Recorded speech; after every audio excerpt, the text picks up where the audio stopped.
정부가 우리 경제 성장률 전망치를 2.6%로 올려잡았습니다. 하반기에도 수출 증가세가 이어지고 고물가도 안정화될 거란 설명인데요. 하지만 체감 경기는 당분간 어려움이 지속될 걸로 내다봤습니다.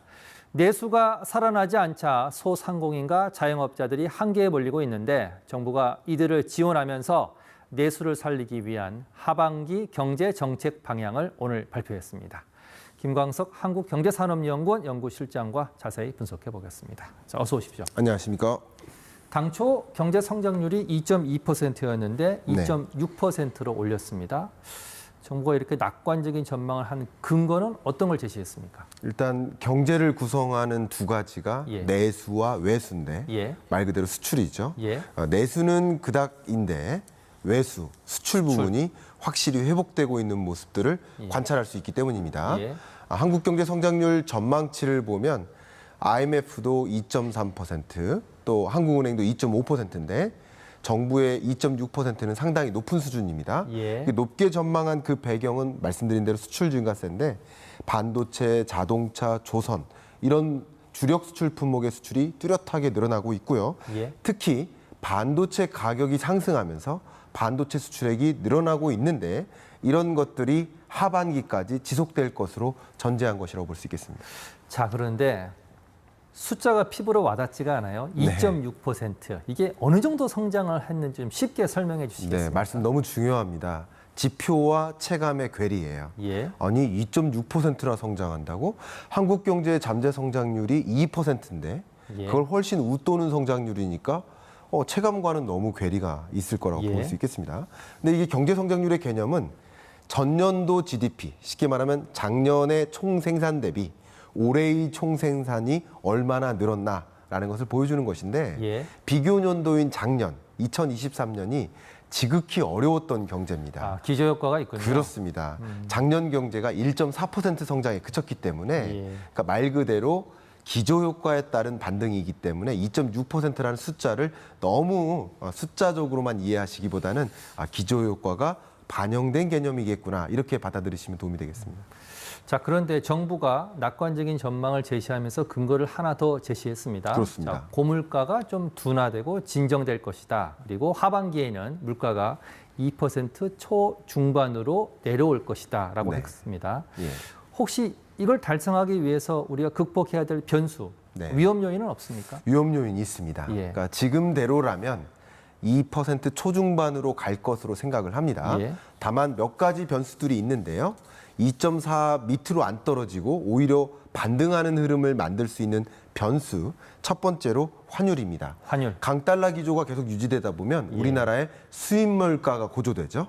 수입 물가가 올라가면 소비자 물가에 또 상승 역할을 줍니다. 두 번째가 국제 유가입니다.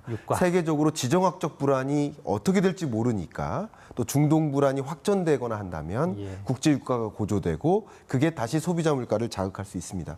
마지막 세 번째는 공공요금입니다. 뭐 전기요금, 가스요금 등과 같은 공공요금 인상을 멈출 수가 없는 상황이에요. 그런 상황이다 보니까 그게 반영된 물가가 또 높게 치솟을 수 있겠다라는 우려가 됩니다. 그 리스크를 잘 극복하기를 우리가 기대해 봐야겠고요. 그렇습니다. 자, 문제는 지금 내수입니다. 수출에 비해서 회복 속도가 더뎌서 체감 경기는 여전히 어려운 게 현실입니다. 그래서 1,000원 미만의 상품도 지금 많이 팔리고 있다고 하는데 이유가 뭡니까? 왜 이렇게 내수가 어렵습니까? 뭐 두 가지인데요. 이런 경제를 소위 스태그플레이션으로 정의할 수 있겠는데요. 그러니까 고물가는 여전해요. 그러니까 물가 상승률이 떨어진다고 말씀드렸지 물가가 떨어진다고 말씀드리진 않았습니다. 물가는 이미 높아져 있는데 거기서 2.5% 또 상승하는 거니까 물가 상승률이 떨어져도 여전히 고물가에 허덕일 수밖에 없는 상황. 역시 그 고물가를 잡기 위해 도입했던 고금리, 금리 인하 아직 한 적이 없습니다. 여전히 높은 금리다 보니까 고금리에 따른 이자 상환 부담이 가중되는 거죠. 그러면 월급은 그대로인데 같은 월급 가지고 살 수 있는 물건의 개수는 줄어들어요. 물가가 상승하니까. 거기에 이자 상환 부담은 여전하니까 뭐 삶은, 내수 경기는 회복되기가 좀 쉽지 않아 보인다. 이렇게 해석할 수 있겠습니다.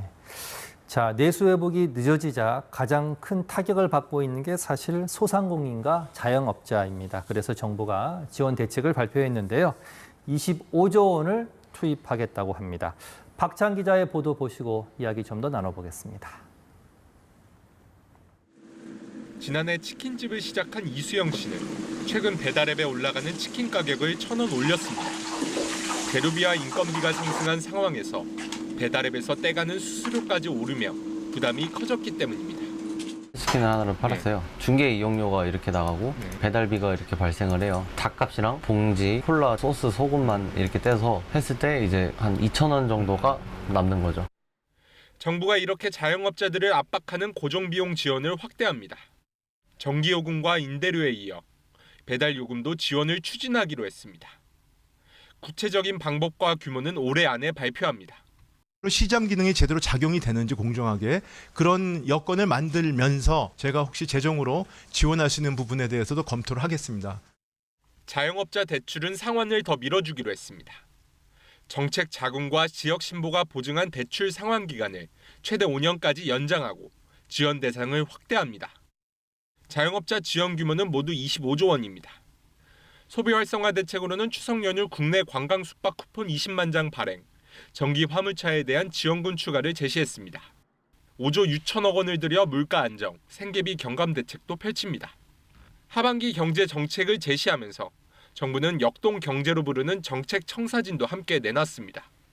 기업의 주가 상승을 유도하기 위한 세제 지원안이 공개됐는데 배당금을 받는 주주들 세부담과 배당을 많이 하는 기업의 법인세 부담을 모두 내리겠다고 예고했습니다. 날짜 중심의 공휴일제도 개편도 추진됩니다. 신정과 현충일이 주말과 겹치면 대체 공휴일을 지정하고 아예 요일제 공휴일을 도입해 금요일이나 월요일에 집중 배치하겠다는 내용도 발표됐습니다. KBS 뉴스 박찬입니다.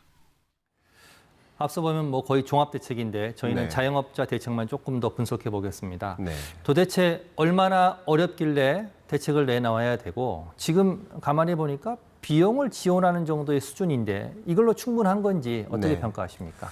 자영업자들의 현재 매출액 상태, 내수가 어렵다 보니까 소비가 이루어지지 않아요. 소비가 이루어지지 않으니까 내수 경제적으로 자영업자들의 매출이 일어나지 않습니다. 그 매출이 일어나지 않으면 그동안에 빚졌던 빚을 갚는데 원금과 이자를 상환하는데 부담이 되겠죠. 그러다 보니까 보시는 것처럼 취약 자영업자, 자영업자 중에서도 취약 차주들의 대출 연체율을 보면 10.21%까지 올랐습니다. 2배 이상 늘었네요.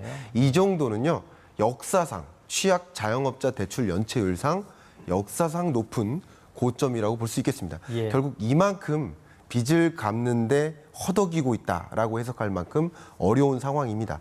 그렇기 때문에 어쩌면 시급한 대책으로서 이런 비용 지원에 관련된 각종 대책들을 마련한 것으로 생각할 수 있겠습니다. 물론 이 비용 지원도 도움은 될 거라고 생각합니다. 다만 이 비용 지원은 한시적인 효과에 멈추는 것이 아닐까 하는 어떤 지적사항도 있지 않을까 생각합니다.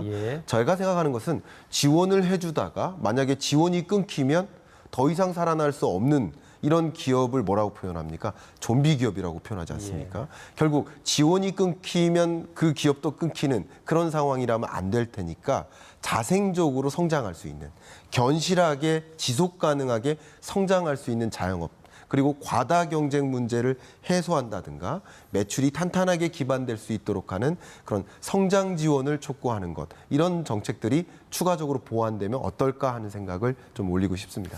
구조적인 문제를 좀 해결하는 그런 지원책이 필요하다, 그런 말씀으로 들리는데요. 다시 경제 성장률로 돌아가 보죠. 2.6% 올 하반기에 달성을 해야 되는데 자, 위험 요인, 리스크 어떤 게 있을 수 있을까요? 제가 이 자리에서도 자주 말씀드린 표현이 한국 경제의 가장 약한 고리를 꼽아라라고 한다면 바로 부동산 PF 부실 문제입니다. 그러니까 부동산 PF 부실 문제로 인해서 건설사들이 심지어 지금 도산하고 있고요. 그 도산으로 끝나는 게 아니라 갚아야 될 빚을 못 갚는 건설사가 생기면 금융 부실로 전이가 되죠. 그럼 금융 부실이 커지면 금융 위기로까지 갈 수 있기 때문에 이런 건설사의 부도가 금융 부실로까지 연결되지 않도록 연결고리를 차단하는 이런 약한 고리를 사전에 모니터링하는 이런 정책들을 마련할 필요가 있다고 생각합니다. 자, 시간이 없어 마지막으로 질문 하나만 더 드리겠습니다. 자, 소비와 투자가 내수입니다. 내수 침체가 장기화되면 자, 우리로서는 금리 인하 시점을 좀 앞당겨야 되는 거 아니냐 그런 고민이 커질 수밖에 없는데 네. 지금 미국 상황이 9월 금리 인하설이 지금 모락모락 피고 있습니다. 네. 자, 우리는 언제쯤 금리를 인하해야 됩니까? 네, 현재 우리나라가 받아들고 있는 물가 상승률 실적치가 2.4%입니다. 예. 그러면 2.34%라는 금리의 인하 시점이 거의 도래한 상황인 거는 맞습니다. 그리고 각종 약한 고리라든가 내수 부진이 있기 때문에 금리를 인하할 여건이 국내적으로는 있다고 생각합니다. 예. 다만 미국과의 금리 격차를 고려하지 않을 수가 없기 때문에 미국이 9월에 금리 인하할 것이다라는 확정적인 기대를 한다면 그 전에 선제적인 금리 인하 8월도 가능하겠다고 보고요. 예. 좀 너무 무리수를 두지 않겠다라는 의사결정을 한다라고 한다면 10월. 에 금리 인하가 가능하겠다 이렇게 의견을 드리겠습니다. 예, 오늘 말씀 여기까지 듣겠습니다. 김광석 한국경제산업연구원 연구실장이었습니다. 고맙습니다. 감사합니다.